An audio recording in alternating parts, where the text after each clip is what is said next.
Welcome back to Let's Talk. I'm Sharad Kuttan. With me, John Sham Scratch, Francis Danker, and Eddie Zachariah. They're all part of an organization, effort to bring musicians together and to get them to help each other out in the kinds of challenges that many of them face. Let's talk about that. Francis, you mentioned, and I noticed too, news stories about once famous musicians somehow on the street now lost or suffering mental health problems, or say dialysis, or having kidney problems, without the kind of safety net. What happened? Why wasn't there a safety net for musicians in this segment of the industry? Well, nobody bothers, I think, because as a musician, when you were younger and you were playing in the clubs, everybody's there for you. They buy you things, they take you out, they go supper. Everything is being, you've got friends all over the place. So, but when you get older, the friends also get older. They got their life, and we got to take care of our life.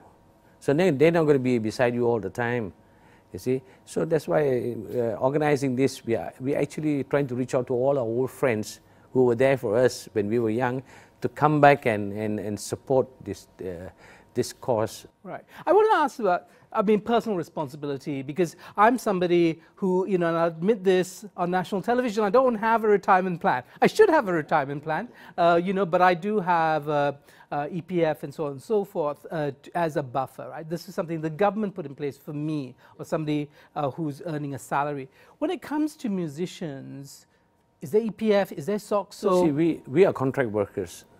We work 3 months here, 3 months there, and EPF. And at that time, when I was in the union, with musicians union. Yeah, musicians union. We had a union in those days, and we fought for EPF. And EPF said no. There's no way you can get EPF if you are a contract worker. You got to be a regular worker. That means regular salary, like you get a regular salary. But we don't have it. You see, we might work 3 months, and then for the next 3 months, we might be out of job. So who's going to contribute? Because you pay the employee pay a certain sum, and the employer pay another the bulk of it. You see, so that's why we don't qualify for EPF. We tried our best. We fought hard, but they just took us down. In fact, I don't blame them, because why?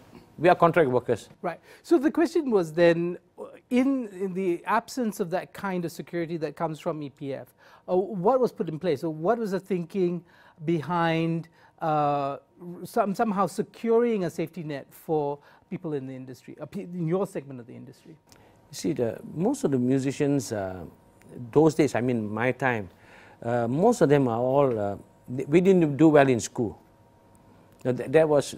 Playing music is one avenue where we could make a living, and it was. But you had talent. Yeah. So that's talent. Not everybody who finishes school can play can play a musical instrument. That's the easiest way to get a job, because you don't have to go to school to study. I didn't pass my Form 5, but because I love to play music, and it was paying my bills, so that's why I went for it. But then, along the line, I went into business. I went into managing bands. I went into rental of equipment, and I was playing for functions, corporate functions. And I was telling myself, why don't I go and organize corporate functions?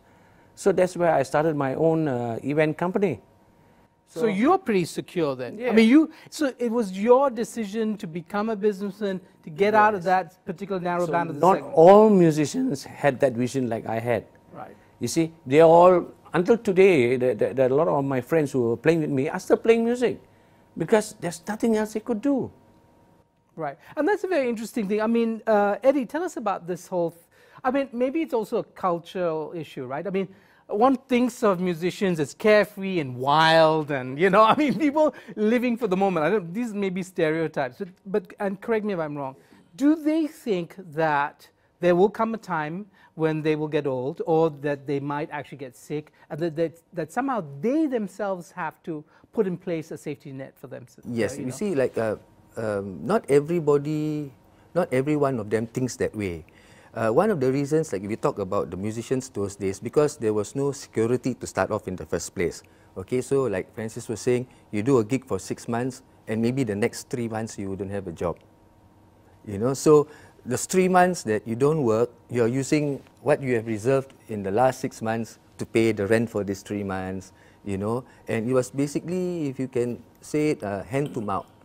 We know musicians who have been evicted from their homes, who can't even afford the bus fare to go to work. You know, those days without telephone, they'll call you, can you meet me at the bus stand and, you know, give me some money for the bus ride, you know, things like that.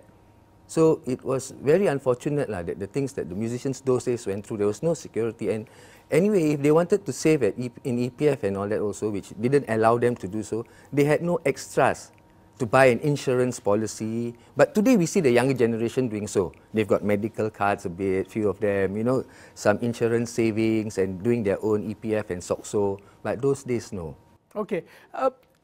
John, tell me, do you think that the industry owes musicians something? They should have thought this problem through, that the pubs that depend on the talent that comes from bands should have thought to themselves, if we don't actually help the musicians help themselves, that down the line we're going to pay the price of declining welfare and maybe even the death of an industry, right? Do you think that they should have come in, that pub owners should have been thinking about this through? Yeah, I think it's wholesome work, not only the pub owners, but actually I would say the government as well. Why I'm saying that is because Mr. Francis speaks about education limiter. I know because they've got a limit background of education and they get to music. But today we find musicians are educated.